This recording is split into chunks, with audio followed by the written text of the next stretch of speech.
안녕하세요. 소동진 작가입니다. 여러분 연말 잘 보내고 계시나요?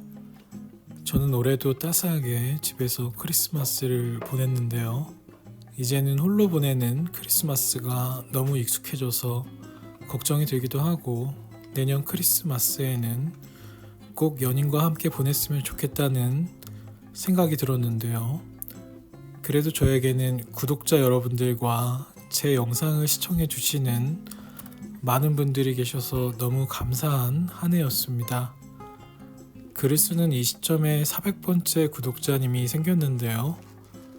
올해 구독해 주신 모든 분들께 감사하고, 기존의 구독자님들과 제 채널에 방문해 주신 모든 분들께 언제나 감사한 마음입니다. 모두 2023년 잘 마무리하시고 다가오는 새해에는 즐거운 일들이 많으시길 바라겠습니다. 오늘은 제가 글을 쓰려고 구매한 키크론 키보드와 손목 받침대와 독서대 같은 기타 장비들을 소개하는 시간을 가져보려고 합니다. 지금 보고 계신 책상은 제 소재 겸 글쓰기 전용 책상인데요. 이번에 연휴가 조금 길다 보니까 그동안 미뤄왔던 책장도 정리를 하고 책상도 세로 해서 가로로 위치를 바꿔보았는데요. 아직 완벽하게 데스크 셋업이 된 것은 아니지만 지금 이 상태에서 조금씩 보완을 하다 보면 글을 오랜 시간 쓰고 싶어지는 데스크가 완성이 되지 않을까 생각해 봅니다. 일단 저는 아이패드를 사고서 영상 시청을 제외하고 글쓰기를 가장 많이 하는 것 같은데요. 글쓰기라는 것이 소설을 주로 쓰기도 하지만 유튜브 대본을 쓸 때도 많고, 키노트로 포트폴리오를 만들거나 페이지수로 책을 만드는 작업도 지금은 하고 있는데요. 그러니까 아이패드를 사고 나서 여러모로 글을 많이 쓰고 있는 상황입니다. 그러다 보니까 글쓰기 편한 키보드를 알아보게 되었고, 많은 검색을 거쳐서 키크론사의 K8 프로 키보드를 구매하게 되었습니다. 이 키보드가 가격이 10만원 후반대에 있는 제품이라서 기존의 저렴한 키보드들하고는 비교가 불가능할 것 같고요. 제가 지금 한 달을 조금 넘게 사용을 한 상태인데 굉장히 만족스럽습니다. 긴 글을 쓸 때는 무조건 키크론 키보드를 사용하고 있고요. 굳이 글을 쓰지 않을 때에도 타건을 하고 싶어서 책상에 앉을 때도 많습니다. 이 키보드의 장점은 키 세팅이 아이패드를 비롯한 애플 생태계에 최적화되어 있는 점일 테고요. 버튼만 누르면 윈도우 세팅으로도 바뀌어서 윈도우와 맥 OS를 동시에 오갈 수도 있습니다. 또 다른 장점으로는 조용하다는 점인데요. 윤활된 적축이라서 타건 소리가 그렇게 크지 않아서 밤에 타이핑을 해도 그렇게 시끄럽지가 않습니다. 디자인은 사람마다 호불호가 있을 것 같습니다. 저 같은 경우 지금은 굉장히 예뻐 보이기는 한데요. 오래 사용하다 보면 키캡을 바꾼다던가 다른 분위기의 키보드를 하나 더 장만을 할 것 같긴 합니다. 이 키보드의 또 다른 장점은 문서 입력할 때 오탈자가 잘 안 나온다는 점일 텐데요. 키 배열이 곡선으로 되어 있어서 입력을 할 때 손가락이 굉장히 편안합니다. 타건음은 왼손으로 치는 키 같은 경우 조약돌 소리가 나는 것 같고,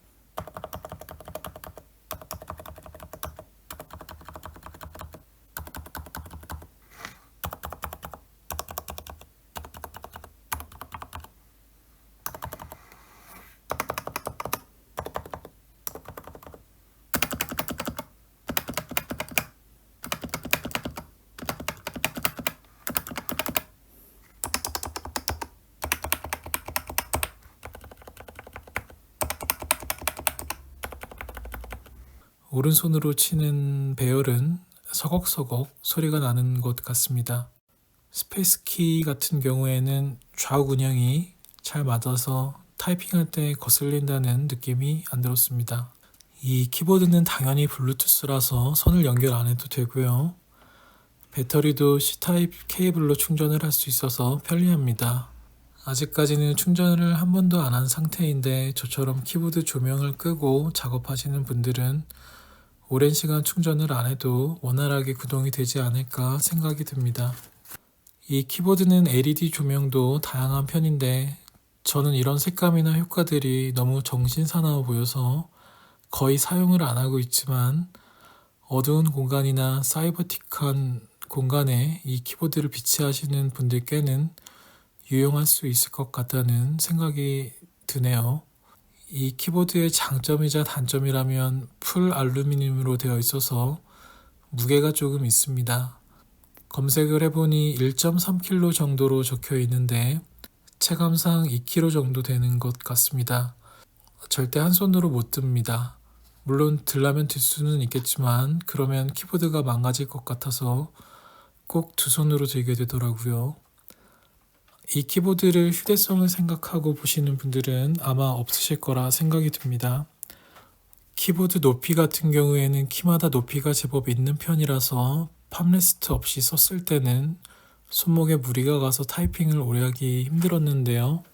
이 키보드를 구매하시는 분들께서는 팜레스트도 함께 구매를 하셔야 할 것 같습니다. 저는 같은 회사의 호두나무 팜레스트로 구매를 해서 편안하게 글을 쓰고 있습니다. 이 팜레스트 같은 경우에는 색감이 조금 누런 감이 있긴 한데 이게 호두나무 원목 자체 색감이 그런 것이라서 그런 것 같습니다. 오른 하단에 키크론 로고가 은빛으로 박혀 있습니다. 저는 이 로고색을 다른 색으로 바꾸면 더 예쁠 것 같다는 생각이 들었습니다. 나무로 만들었으니까 나무 색감으로 하면 좋을 것 같았는데 아쉬움이 드는 부분입니다. 다음은 독서대에 대해서 얘기를 해보면 저는 아이패드 거치대를 알아보다가 에이트님 영상을 보면서 노르잇 독서대가 높이도 좀 있고 아이패드를 거치하기 딱 좋게 생겨서 구입을 하였는데요. 가격은 3만원 초반대라서 굉장히 싸게 느껴지실 수도 있는데 제품이 굉장히 안정적이고 품질이 매우 좋습니다. 디자인이 투명한 유리로 되어 있어서 굉장히 예쁩니다. 저는 독서대 유리 뒤편으로 책들이 자연스럽게 비치는 모습이 마음에 드는데요. 유리 상부의 운송 과정에서 살짝 크랙이 나서 아쉽긴 하지만 그래도 이 가격에 이런 제품을 쓸 수 있는 것이 놀랍긴 하네요.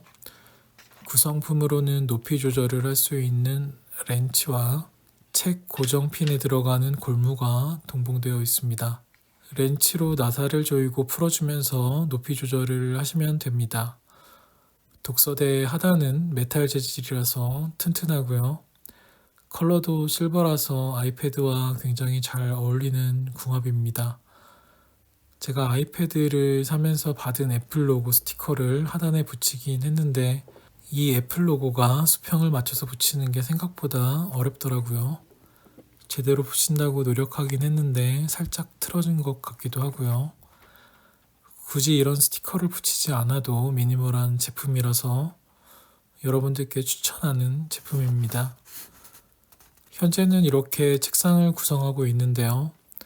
아이패드 양옆으로는 독서대와 이젤을 놓고서 서류 작업을 하고 있습니다. 뒤편으로는 엑토사의 휴대폰 거치대를 사용하고 있는데 주로 맞춤법 검사를 할 때 휴대폰을 끼워 넣고서 아이패드와 아이폰을 연동해서 맞춤법 검사를 하고 있습니다. 다만 이 엑토사의 거치대가 휴대폰에 끼워 넣는 받침 늘림쇠의 내구성이 그렇게 좋지 않아서 사용을 하실 때 너무 과도하게 벌리면 분해가 돼 버리더라고요.